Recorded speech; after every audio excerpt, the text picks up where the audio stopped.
सिर्फ fire and emergency के घोटाले को लेकर क्या कहना चाहेंगे? देखिए, जम्मू कश्मीर के इतिहास में फायर एंड इमरजेंसी का घोटाला ये 5 अगस्त 2019 के बाद और 2014 में भारतीय जनता पार्टी की सरकार के बाद सबसे बड़ा घोटाला फायर एंड इमरजेंसी का। ये बच्चे कई सालों से लेफ्टिनेंट गवर्नर मनोज सिन्हा से भारतीय जनता पार्टी के कार्यालय में त्रिकुटा नगर में भूखे प्यासे लाठी चार्ज जेलों में डाला गया। कई किसी के इनके ऊपर इल्जाम लगाए गए। अमन जी और अनिल परिहार और वहां पे कश्मीर के हजारों बच्चे जो इंतजार कर रहे हैं। और ये बच्चे एलजी साहब आप जिम्मेवार हैं इनको, इनकी फ्यूचर की तबाही और बर्बादी के लिए। आपने कुछ किया नहीं इनके लिए।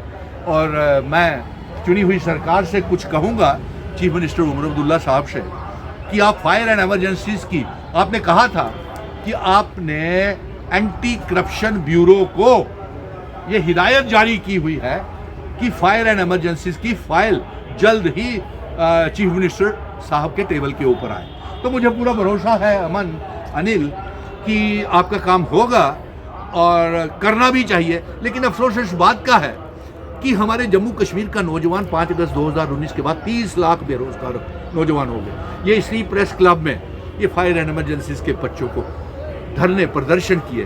और सिवाय इस भारतीय जनता पार्टी और लेफ्टिनेंट गवर्नर मनोज सिन्हा साहब, आप जानते हुए 1 साल से भी ज़्यादा हो गया ये आपको राजभवन में ये बच्चे मिले। हज़ारों बच्चे अभी बाहर पूरी तमाम ज़िलों में। आपने इनको कोई बेइंसाफ़ी हुई जानते हुए भी कुछ नहीं इनका किया। दूसरा मैं ये कहूँगा कि हमारे तमाम बच्चे बड़े मुश्किल दौर से गुजर रहे हैं। आज आपसे पहले एसपीओज़ का एक डेलीगेशन मिला, किसान उद्यमियों का डेलीगेशन मिला, वोकेशनल ट्रेनर्स का डेलीगेशन मिला, जेई मैकेनिकल्स का डेलीगेशन मिला और उससे पहले नेशनल यूथ कॉर्प्स का डेलीगेशन मिला।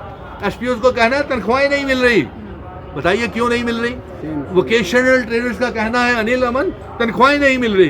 क्यों नहीं मिल रही? और किसान उद्यमियों को 6-6 महीने हो गए हैं लगे हुए, हाईली क्वालिफाइड पीएचडी एमएससी, और उनको भी तनख्वाहें नहीं, मुफ्त में काम ले रहे हैं उनसे। और सुनने में ये भी आ रहा है, पत्रकारी कह रहे थे कि एमएलए को भी अभी तक तनख्वाहें नहीं मिल रही है। खैर, ये उनका अंदर का मसला है, ये हमारा। अब तो सरकार आपकी है, फिर भी तनख्वाहें क्यों नहीं मिल पा रही? देखिए, इस बात का जवाब, क्योंकि ये एसपीओज़ को तनख्वाहें नहीं मिल रही, किसान उद्यमियों को तनख्वाहें नहीं मिल रही, किसान खिदमतगर वालों को तनख्वाहें नहीं मिल रही और वोकेशनल ट्रेनर्स को तनख्वाहें नहीं मिल रही। ये सारी की सारी, क्योंकि मुख्यमंत्री आपके मित्र हैं, तो क्या उनको बोल करके आप इन लोगों का, जो इतने भी ये लोग हैं कि या फायर एंड इमरजेंसी के एस्पिरेंट हैं, इनको न्याय दिला सकते हैं? जी बिल्कुल।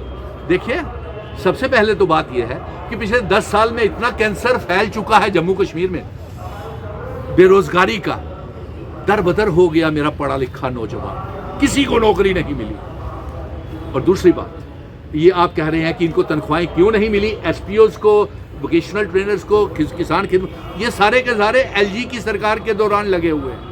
क्या नेशनल यूथ कॉर्प्स के बच्चों को रहबरे खेल, जंगलात, सेहत, पीएचई, पीडीडी, पीडब्ल्यूडी के daily wagers, home guards, contingent paid workers, land owners तक को जिन्होंने अपनी ज़मीनें दे दी, क्या उनको लगाया? इन्होंने नहीं लगाया।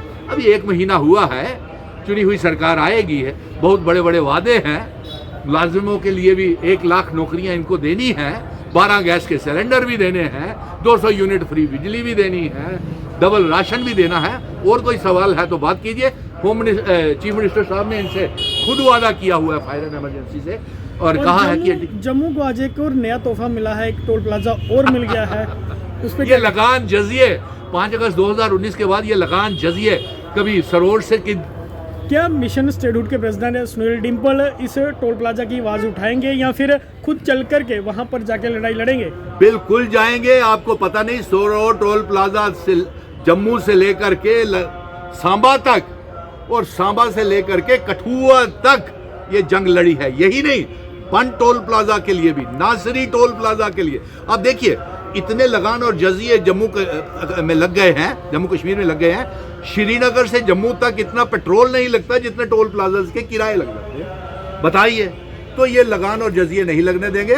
इसीलिए हाँ, एक बात पत्रकार मित्रों आपने पूछी है, हमने बहुत कुछ करना चाहते हैं।